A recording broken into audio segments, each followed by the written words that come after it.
Morts d'enfants, maltraitance, sous-effectifs et sous-formation des personnels, explosion des tarifs, détournement d'argent public. Le secteur des crèches privées est au cœur d'un scandale que la Macronie essaye de cacher depuis plus d'1 an. Tout commence avec l'ouverture du secteur de la petite enfance au privé il y a 20 ans. À ce moment-là a été décidé non seulement que les acteurs privés pouvaient bénéficier des mêmes subventions publiques que les associations, mais aussi la création de crédits d'impôt spécifiques pour l'ouverture de crèches. Pour résumer, aujourd'hui jusqu'à 80% des frais d'installation des crèches privées sont payés par l'État via la CAF.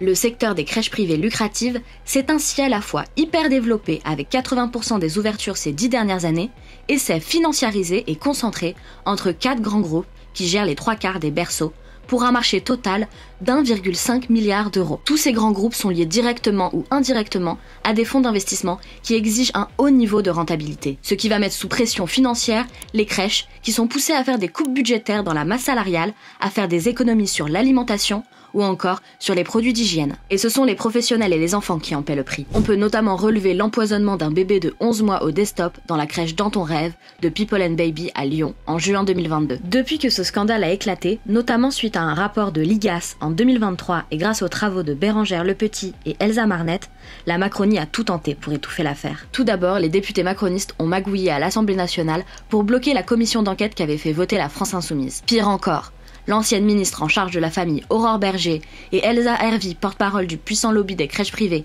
amis de longue date, se sont entendus secrètement pour éviter une tempête médiatique en échangeant notamment des éléments de langage. Selon les informations de Victor Castanet dans son nouveau livre Les Ogres, les deux femmes auraient convenu en 2023 d'un pacte de non-agression afin d'éviter que les médias ne s'intéressent trop à cette affaire. Une entente pourtant niée par Aurore Berger lors de son audition par la commission d'enquête à l'Assemblée nationale. Et enfin, je crois avoir répondu et clairement, je n'ai pas d'amitié, je n'ai pas d'acquaintance, je n'ai pas de relation personnelle, encore une fois, avec aucune personne d'aucun lobby.